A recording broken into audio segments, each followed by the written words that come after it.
Good morning, everybody. I will be chairing the session. I am the Technical Director of the Royal Opera and Ballet in London. I'll introduce everybody, but also I'd like to welcome everybody online as well. It's a hybrid session, so we've got online participants who are being hosted by the Theatre Green Book, who are facilitating that. Thank you very much. It's a deep dive webinar series hosted by the Theatre Green Book, looking at subjects in the area of environmental sustainability in theatre across Europe and beyond. So welcome everybody online. For ease, we've muted your microphones, but if you have any technical issues, please message Laura via the web chat. For everybody in the room, welcome, good morning. Thank you for coming to this first morning session after last night's late night for many of you, I'm sure. I'd just like to introduce everybody around on stage and online. Welcome, Laurine. Thank you for joining us online. Laurine is a designer and founder of SLAU, an eco-social design studio that creates tools with the purpose of taking action on contemporary social and ecological problems and engaging the public that they are intended for. Among other things, she works with the 1725 Collective on structures and the standardization of modular scenery, and she will begin her presentation in a moment. Thank you for joining us, Laurine. On stage with us, Sanne is a production manager with a workday that touches on all aspects of development, design, production and installation of set design. She's head of production at the Royal Danish Theatre, and the last few years she's had an increased focus on sustainability and the development of design for reuse. For 20 years, and the Royal Danish Theatre in Copenhagen, and close to 1,000 sets for opera, ballet and theatre, these have shaped her experience. And prior to this, she was a carpenter and a head of production for high-end design furniture. So I've got my orders in for later. Martin, beside me, many of you know already, Regional Manager, Group West, and the technical head of the company Hogg, supporting theatres with reusable standard products. Martin is very active in the DTHG, organising many technical seminars, and was a teacher for rigging and safety on stage prior to that. And then to my right, we have Paul Halter, who is a senior theatre consultant with Charcoal Blue Theatre Consultancy, who work across the globe, consulting on all aspects of theatre design. Paul provides team leadership for Charcoal Blue across various projects and specialises in stage engineering, design of stage engineering. Prior to that, his theatre technical career spanned 30 years. Initially, again, as a carpenter and engineer, and then moving on to construction management and drafting and structural design. So lots of expertise on the stage, none of which is mine. Thank you, everybody, for joining us and giving up your time this morning, and thank you, everybody in the audience. So we'd like to start with you, Laurine. We have a couple of presentations to begin, and then hopefully a conversation and questions from the audience, and hopefully we have a useful discussion. To you. Hello everybody, I'm really happy to be here. So I am going to present you the standard structure project with the help of self-construction, a scientific workshop. I am working with the 1725 Collective on this project. This collective is made up of the Théâtre de la Monnaie, the Théâtre du Châtelet, the Opéra Bastille, the Festival d'Aix-en-Provence, and the Opéra de Lyon.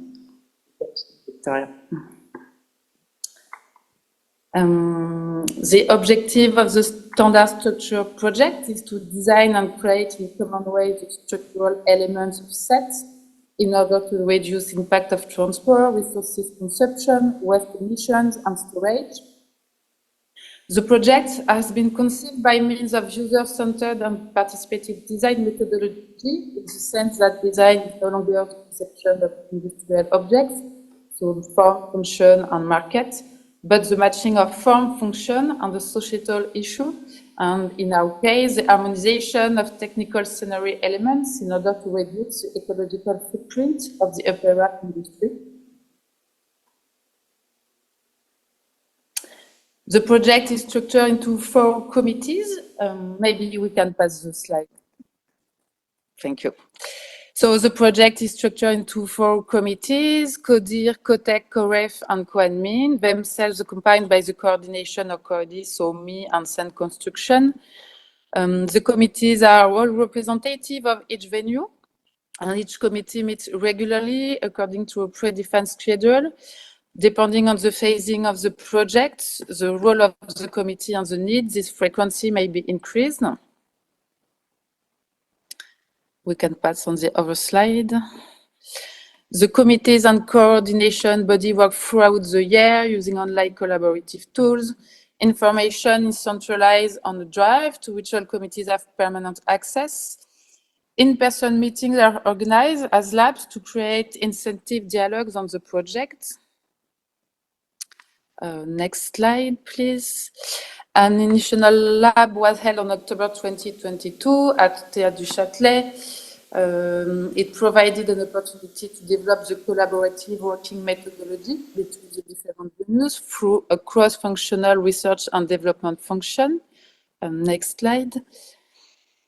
The second lab took place on April 2023 at Opéra Bastille. It focused on the implementation of the research and development function, how the committees work together, and how decisions are made. Next slide. The body of research was established, as well as the definition of a common measure called Module 2000 beside the CREED, which ensures the modularity of the system. Next slide. The third lab was held on November 2023 at the Opéra de Lyon. During this lab, it was presented the study of different standardization solutions, 1D, 2D, 3D, to inspire the process. Next slide. The fourth lab was held in January at the Théâtre de la Monnaie. The first version, the V1 of the standard structure called Mod 200, developed by the collective, was presented, and testing during this lab. All of the project is about the process, the collective process of decision and conception. Next slide. The fifth lab, which took place at the Théâtre du Châtelet in March, saw the presentation of 5 prototypes in the form of meter cubes, 5 versions of Mod 200, resulting from the analysis of the previous work sessions in labs. Next slide. These 5 prototypes were manipulated during a workshop. Next slide. And this enabled the collective to agree on a single version, an hybridization of the different solutions. Next, yes, thank you. You can see on the string part of the catalog of pieces on which the houses of the collective have agreed. Next slide, please. This catalog marks the end of the phase 2 of the project, the drawing of the prototype. We can advance. On next slide, please. We are now in phase 3 of the project, the production application. Each house is applying the Mod 200 to a production run to test the prototype. What is really important to understand is that it is an ongoing process, and the phase 3 will finish in December 2025. Next slide, please.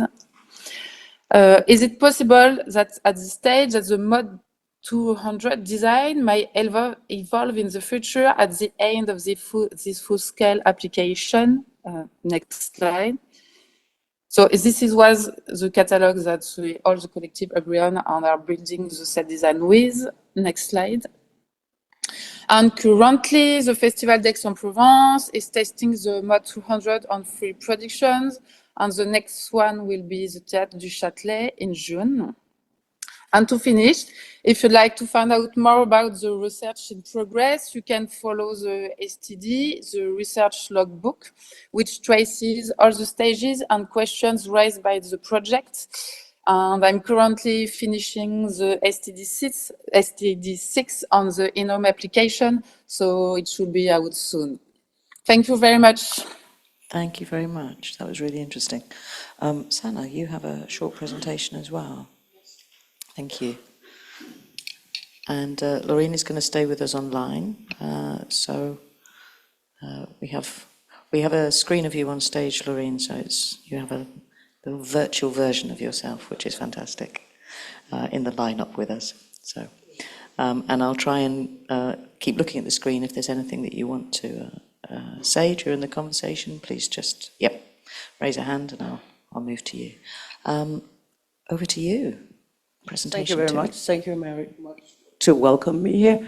I would like to talk a little bit about how we work with modularity and circularity at the Royal Danish Theatre. And of course, it all is meant to be a part of our work on sustainability. We started some years ago and tried to develop a wagon that would fit into our stages, into our elevators, and into all our productions. And we soon found out that we could add a lot of different things to it. We could use it with podiums. We could use it with all different kind of things to make sets, the construction of sets, and in that way be combinations that could be used again and again, and go back to storage, and then don't fill up all our storage, but be in circulation all the time, which I think is the main thing about it. We recently tried to focus on frames, and we went back and looked at which frames have we done over the years. We have done metal frames, aluminium frames, steel frames, Hogg frames, frames with wood, frames like we did 20 years ago with the canvas on, and we also made some CNC milled veneer frames. And so we took them all and we put them into a comparative analysis. We focused on material, construction dimension, what can they do, how can they be built up, weight, the price, of course, the lifespan and the durability of the walls that we made, of course the climate footprint, and then also what is the volume, how can we storage this, and in the end the compatibility.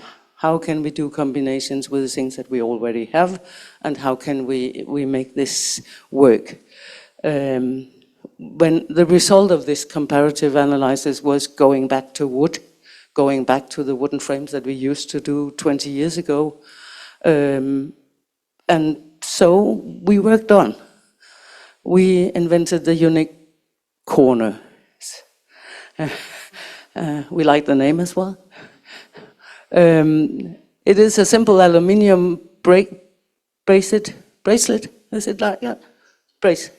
And we tried to join that with the wooden construction. And as you can see here on the picture, it can be actually built up very high. Here you can see that there's a rig in the top of it to lift it up. It has been mounted on the floor like the other ones you can see. It can be folded down and be flat packed, and then it's nearly filling up storage like nothing. It's easy. It's only 17.7 kilos for this frame that is 150 by 300. It is, from its initial manufacturing, only 26 kilos of CO2. It is made of Nordic pine. We've really been looking into how can we get the material from where it is to be as sustainable as possible. And so it's also a FCS certified material that we are using. We use all the wooden profiles in a max length of 3 meters, and that is to prevent, like you all know, that the wood can turn around like this. It's hard to be. The build-up is with drilling some holes in each end. For this first pilot that we did, we made some holes that were a bit unaligned, but we found out that we could align the holes so that they would be centered all. I mean, this is a development going on. We try to find standard modules so that we, when we have the first meeting with the set designers, could say, Here you have some set pieces that you can work with. These are the modules, along with a lot of other information that we give them when we start up. You can build towers. Here you can see a tower built up by 3 on 2 meters.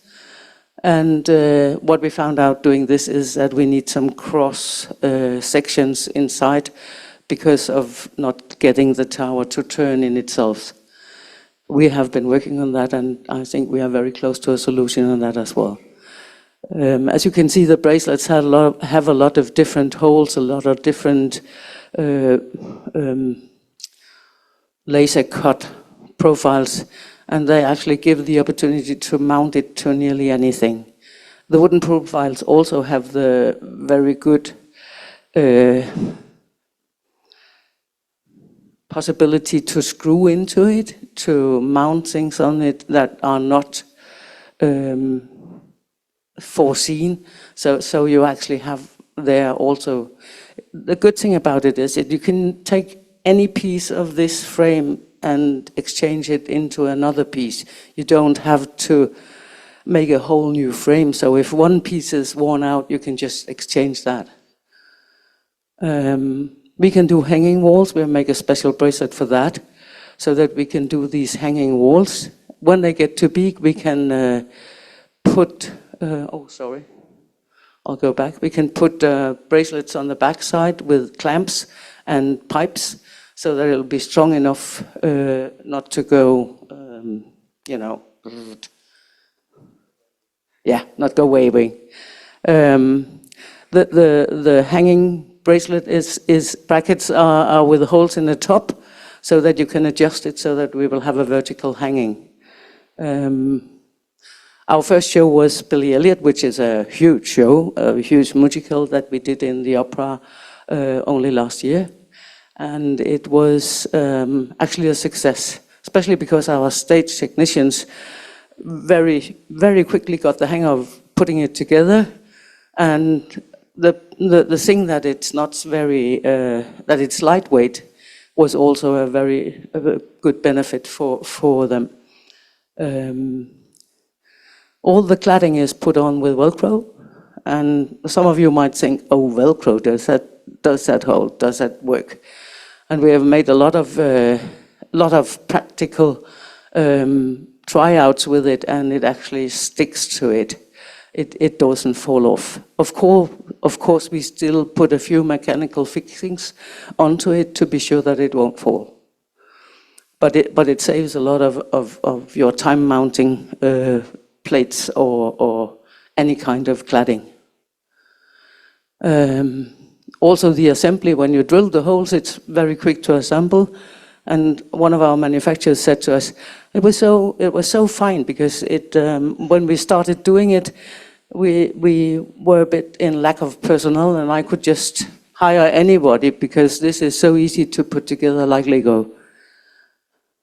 Here you have the first pictures. You can see that we put Rig inside. Rig is in our storage, so that is only just another item that is reused. And you can see the cladding. It's very hard to see that the cladding is only mounted by Velcro. It worked really well. We are quite proud. And then we had a new issue. We had to do a ballet for The Great Gatsby, and there we had to put some houses in. There's this small house, the cottage, and there are some other big houses. So we had to find a way, how can we use this new system? And it actually became quite easy as well to go into that. The good thing about these wooden frames and the corners is that you can, if you have a piece that isn't one of your standard items, you could easily take one small item and then drill the holes, and then you have a new frame. So it's actually quite flexible. And here I just had a few combinations because I think that's the most important for all of us, that it can be combined. You can here on the right side see how we put the clamps on and then put the pipes. You can see it here with supported by our multi-wagons and rig. and pipes, and it's quite easy to mount. It's not so heavy. It's actually pretty.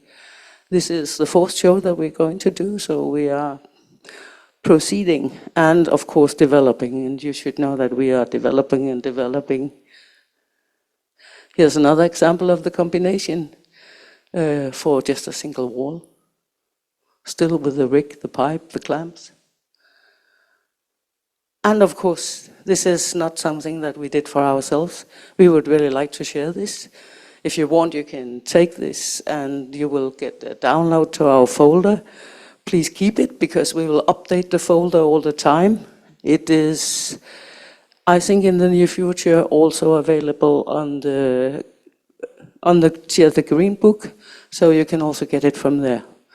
Thank you very much. Thank you. Should we move round a bit? Thank you both for those presentations. We're going to move around a bit. I was wondering if we could start a conversation now.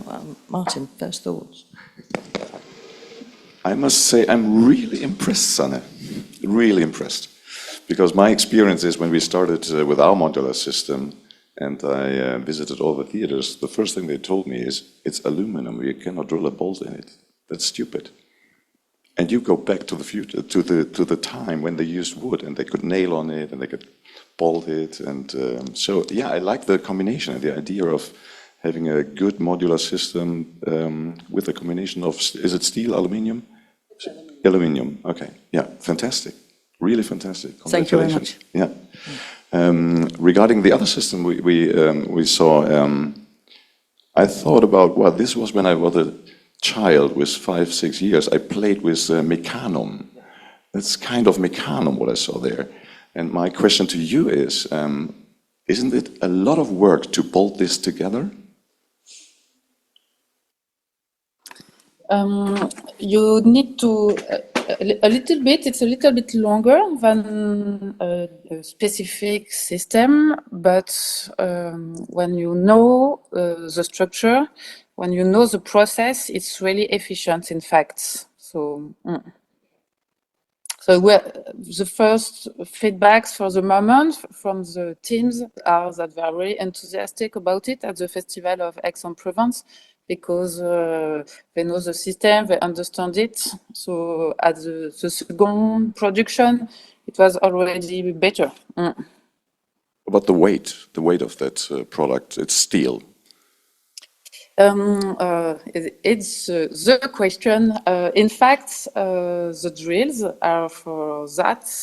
You have two kinds of drills, and one of the drill is to assemble it, and the other drills is for the weight. In fact, the big issues in this structure, it's the fact that we are working with 5 houses that have really, really different constraints between the Festival of Aix-en-Provence and Opéra de Paris. They don't have the same issues and the same way of construction and conception because of the size, because of anything, the stages, the storage, lots of different constraints that we have to take when we conceive a structure like that. It's not a structure for one house, it's a structure for 5 houses with different constraints. And that's why we choose steel, because some houses need it for question of structural aspects, but we create the drills inside to have, in order that it's less heavy, in fact. So it's quite like 50% heavier than a regular dedicated structure. And in your presentation, you showed that the weight you can put on your construction is 250 kilo per square meter. Is that correct? 500. 500. Okay. Yes, 500. Yeah. It's an obligation. Okay, and when you build a plafond, a free span, what is possible with that system? By 500 kilo per square meters. For a plafond? The span, the free span without any support underneath.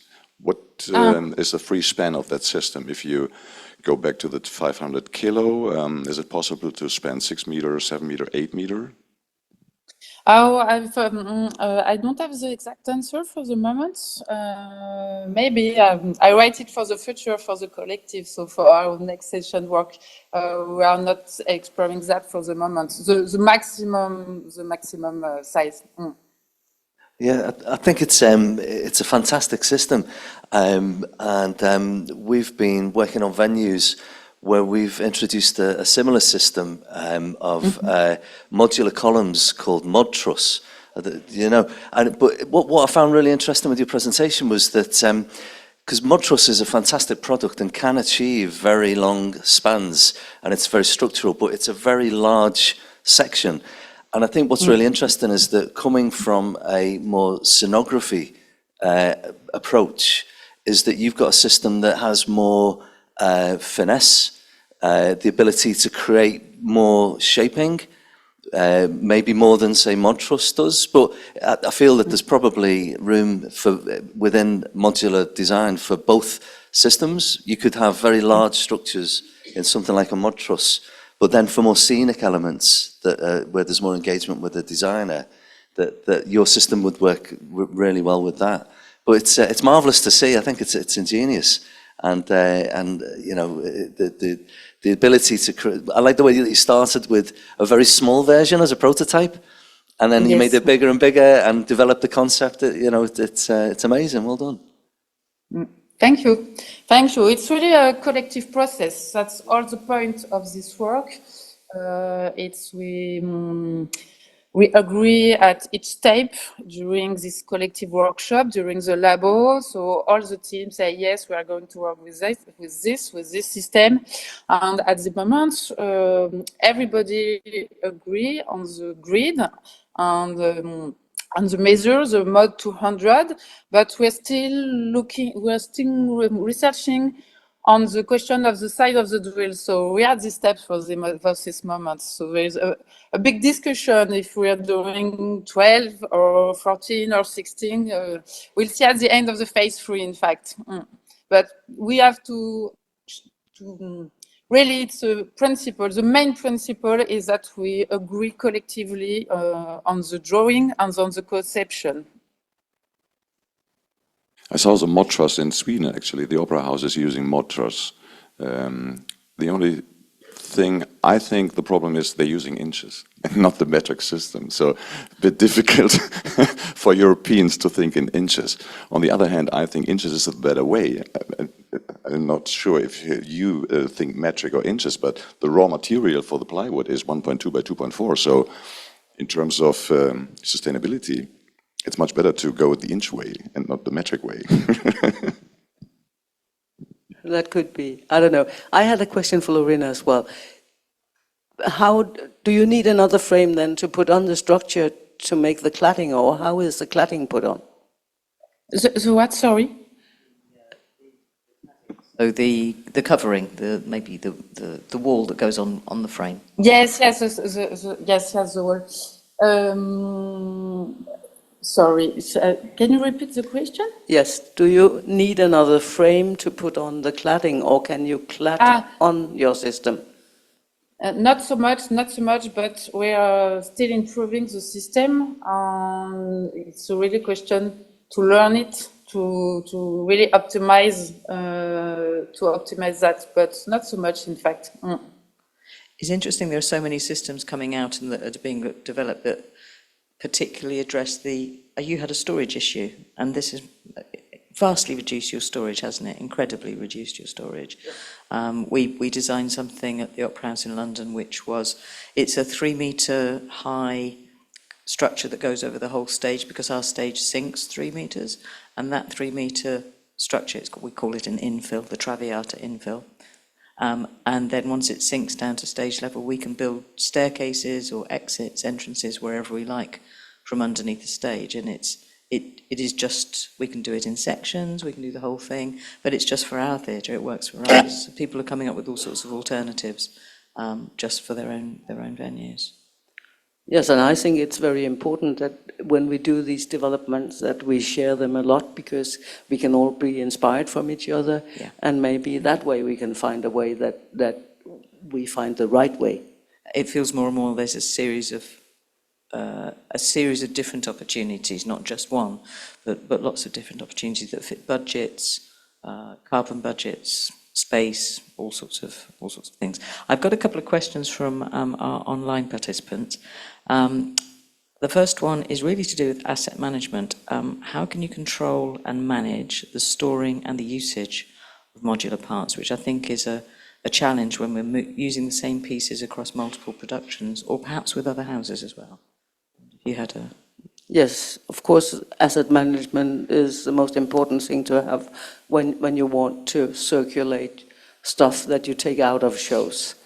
It's getting more and more important, and I really already some years ago said you can have a storage with a asset management system, and you can also live without, but you can't have sustainability and circular elements without a asset management system, because you need to know exactly where you have your things and how many and when they're available. Just on that, I'm a big fan of the way that theatre and performing arts industries, we take ideas from other industries. You know, it happens all the time, you know, with the connection between maritime and theatre. And some of the most ingenious inventions is where they've just taken one thing that works from an industry and reimagined it to work for theatre. Is it not the same with logistics? There must be systems out there in other industries that track, manage, catalogue, you know, provide all of that facility. I imagine that there must be systems that we can steal.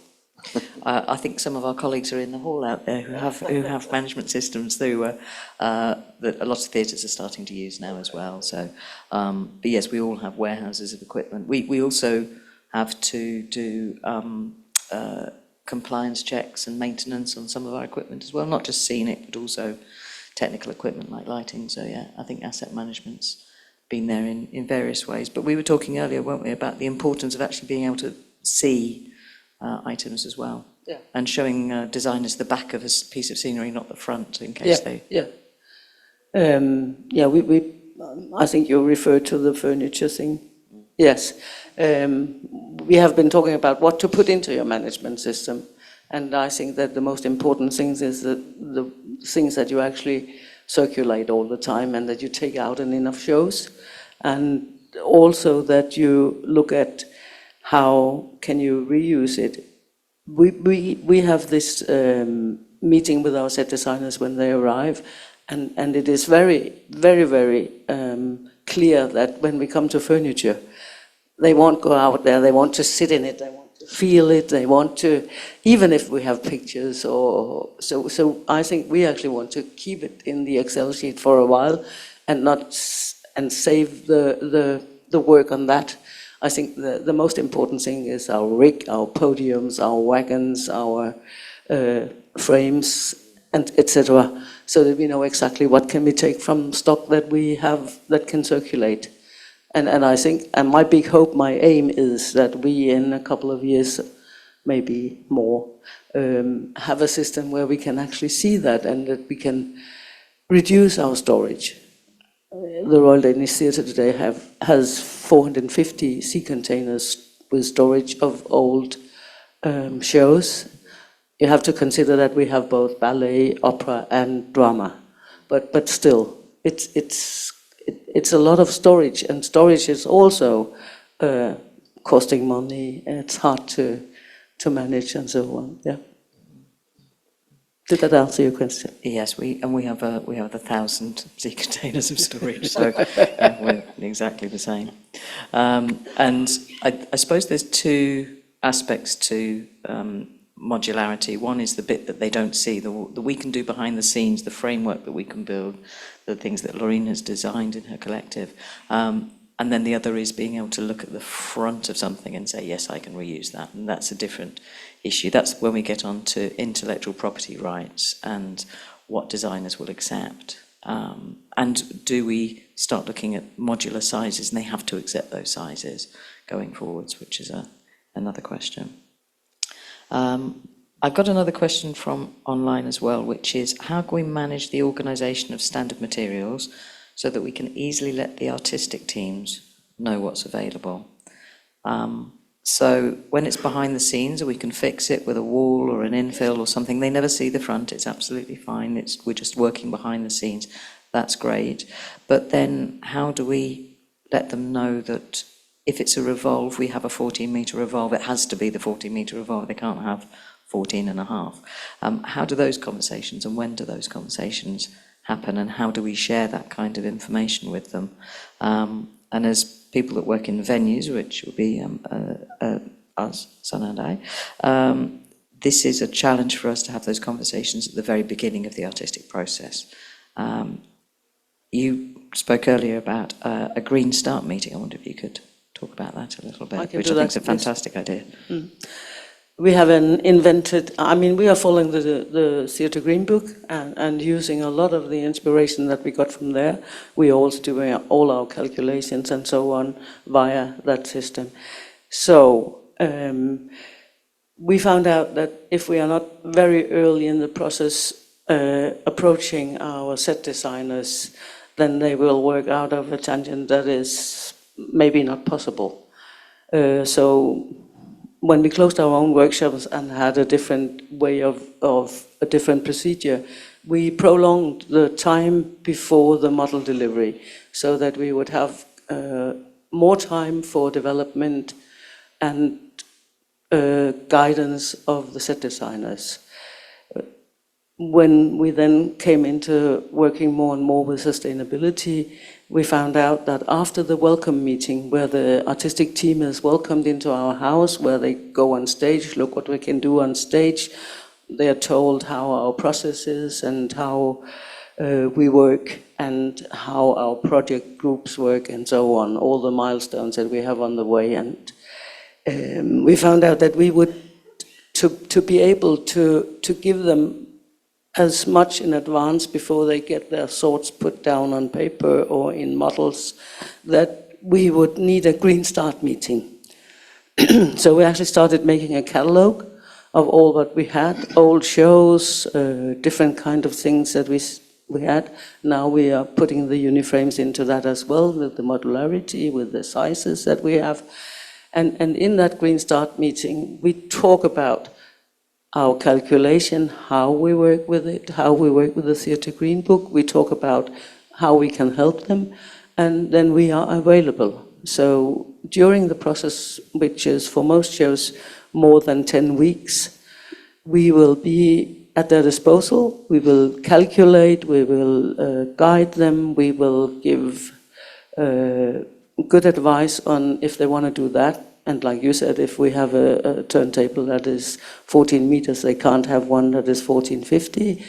And we also made some decisions that we say that products that we do. We developed a floor some years ago that we use for all our stages that has minimized waste and all that. And when they want a black shiny floor today, we have this floor. They cannot choose. So this is the black shiny floor that we can provide them with. And we have done that with a lot of textiles as well, to use recycled textiles.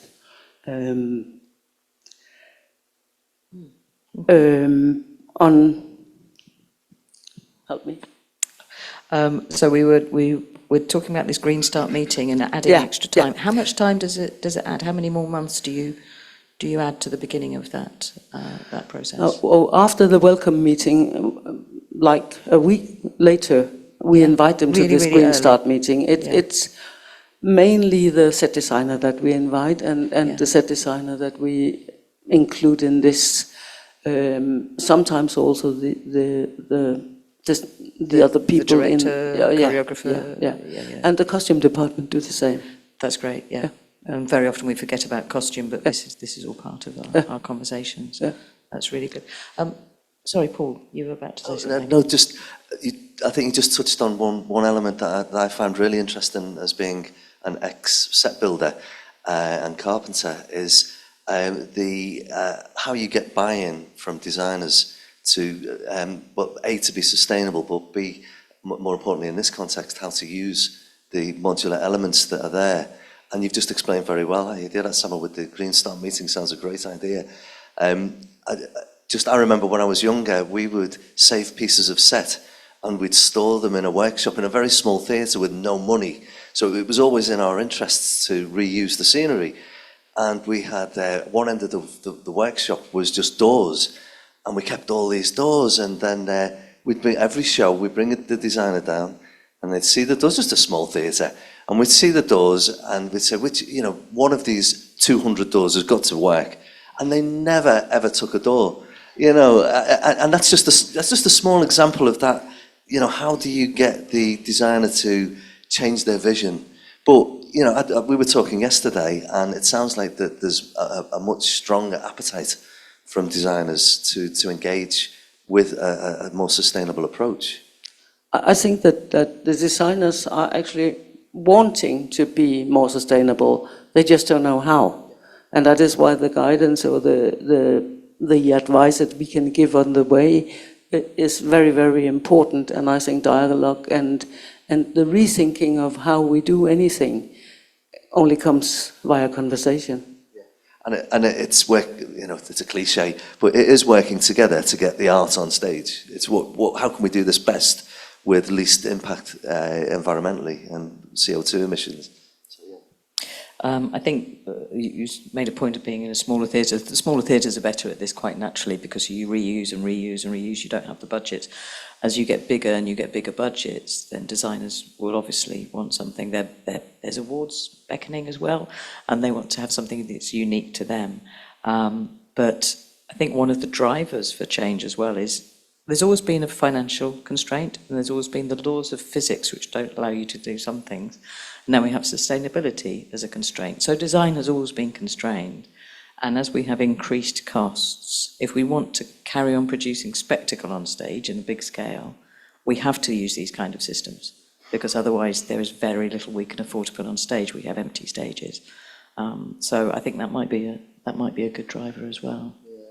I agree, and again, in our discussion yesterday, it was an interesting concept that came up of the idea of if there are a way to measure CO2 on a production basis, if you know, as well as you receive a white card model and it develops into a full design, as well as, forgive me, this may already be happening, but as well as the costing process, which is important at that early stage, that there's a CO2 assessment of the materials used, and that happens in conjunction.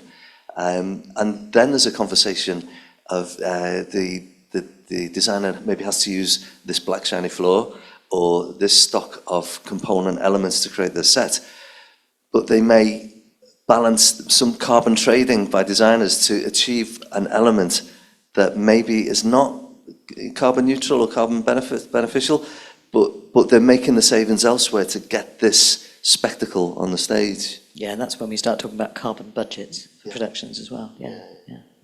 But it's only, I just wanted to add that some of the motivation, of course, using or reusing things is also that they get more for their budget. And that's a big motivator. Yeah. Laurine, I was wondering if I could ask you a question. With the theatres that you're working with, the opera houses you're working with, do you find you need more time to design, or is this still so very prototype that it hasn't impacted on real shows yet? Sorry, can you repeat? I don't hear you really well. Do your teams need more time to design and build? Does it add more time to the process? And are you hoping, or is this in the prototype stage, and you're hoping that time will be shorter as people get used to the system? Well, yes, for the moment we need more time because we're still in the experimentation. But after, yes, we hope that it will save time. Exactly. That's the point. That's all the points. Okay. Are there any questions from out in the audience? Yes.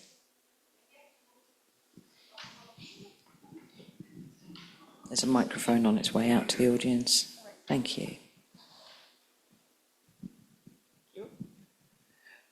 Hi, I'm Astrid Hilmer from Staatstheater in Braunschweig, and I have a question to Laurine from Opéra de Lyon. Is the question in the further process, is it considered the transportation impact of elements of the scene between the houses in comparison to the business as usual? Yes, totally. The objective of the project is not to send the structure. So that's all the goal of the project, just to send the skills between the decoration, which is what we call the skin. It's such a part that we like to set between the houses. So that's why the idea to harmonize and to have exactly the same system in your storage. So you just send a little part. So it allows to save, like to reduce on the first calculation between 50 and 60% of the carbon impact, in fact. So, but it's going to be a transition phase between the houses. So we will have to send it at this time, but all the point is not to send the structure. Okay, so it's only a small part it will be sent, but there's an impact at the end. Exactly. Exactly. No, it's just the skin, really. So the decorative parts that will be sent. That's the point of the project. Do you already exchange now whole elements? So it's really a reduction, or is it new to cooperate in this way? No, it's really new to cooperate in this way. There are productions between the houses, but to conceive with 5 houses is really new. It's really new. It's new organization, new way of thinking, really. So that's a big deal in this project, in fact. So no, it's quite new to collaborate this way. Thank you. There are various collections of houses that work together often, do co-producing. So some of our colleagues in this collective we work with in Opera Europa. There are 200 opera houses, the big opera and theatre houses across Europe who work together.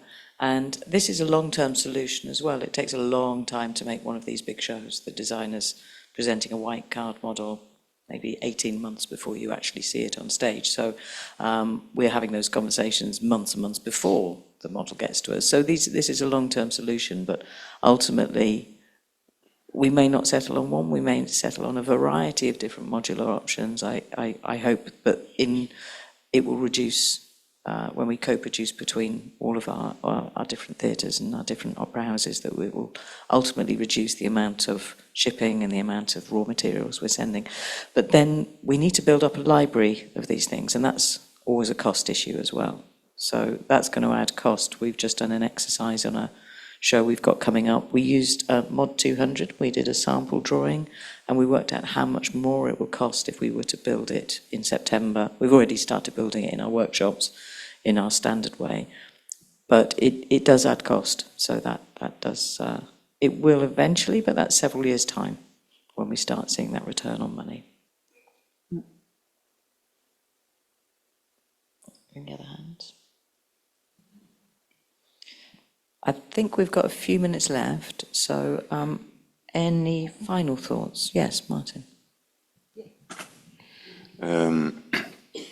I think it's great to see that in different countries and different houses we see that people are working on these modular systems. And my first thing that popped up in my mind is, isn't there also a future where we all have to think about, especially when it comes to Europe, and you talk about Opera Europe and they're all talking together, but we see so many different systems, and I think, can you combine those? Are these sizes the same? What is step height? In Germany, we have modular systems since 40, 60 years. We have a norm for it, 16.6 centimeter steps. So, is there a future view in how we can maybe also share all these informations and becoming something that can be combined? I know that Amsterdam is working on a system with Lyre. Lyre is, I think, the world's biggest company in doing scaffolding. And the idea, what I heard from, what's his name? Growth. He told me that when we travel, you can rent lyre all over the world. So there is something that is available. In terms of sizes, maybe not the best, because lyre is not metric. It's 1.05 or 1.06 centimeters, so a bit difficult to use. But the idea behind I liked, that he said, well, you can get it all over the world. We can go to China and they have lyre. So maybe it's a good idea to share all these informations and to think about how we, maybe in the future, having something that we can all share, because when it comes to travel costs and sustainability, if the opera in Copenhagen is going to, let's say, Düsseldorf, and you should not take all your modular systems with you, but sharing them. No, that was not the idea. No? But it would be a good idea. But the idea was only to send the cladding, and then you could clad it on the frames that they have built. Yeah. The sizes are the same. Yeah. If the sizes are the same. But I think we are now in the very beginning of developing these things. And I think the more we share, and we shouldn't point fingers at each other, because I think it's very, very impressive that people do something. And I think that we should just go on. Every try we do, I think as Devlin said, you make a fault and then you just go on. Yeah. Go do it again. And we've had steel deck as ubiquitous all over the world. We're trying out our various forms of steel deck, aren't we, at the moment, that work for us, and we're sharing and hoping that it finds resonance with each other to see that we can come down to a few options that, you're right, Martin, that maybe start working together as well. Yeah, I just think it's what really interests me is that standardization of systems with the network of opera houses in Europe and dance houses. It absolutely makes sense, doesn't it, for there to be a common system of parts that is available to use as a base structure and ship the fascia and all of that. And I think it's really important that it's the leaders in the arts, which is often the larger organizations who have the capacity to model this, to demonstrate its effectiveness. And then, you know, and it shouldn't stop smaller venues from developing systems. But I think being that leader in the industry and demonstrating that it's possible and what the benefits are, I think is essential. We have a little bit more time, money and people to test and develop and to work with one another. And sometimes, as in the case of 1725, some very much respected funding. So thank you very much, Laurine, for joining us online. I'm going to start wrapping up. I think the theme that's come out, and I spoke yesterday at something as well, is that all of our sustainability challenges are very much about a collective endeavour to change for the future, to change for the better. We're seeing much more positive engagement from designers who 5 years ago we might have found it a little bit challenging to have conversations with because they were fearful of change. Sometimes now they're pushing us, which is fantastic. And the theme that's come out today is about open sharing. Resources that are just open and just try and work together and have a joint approach to a greener future. And that's really what this modularity discussion has all been about a greener future and a better world, hopefully, to pass on to the next generation. Thank you very much, everybody, for joining us online. Thank you very much, everybody in the room, for joining us. And thank you, not last but not least, to everybody on the panel today. Thank you very much. Thank you.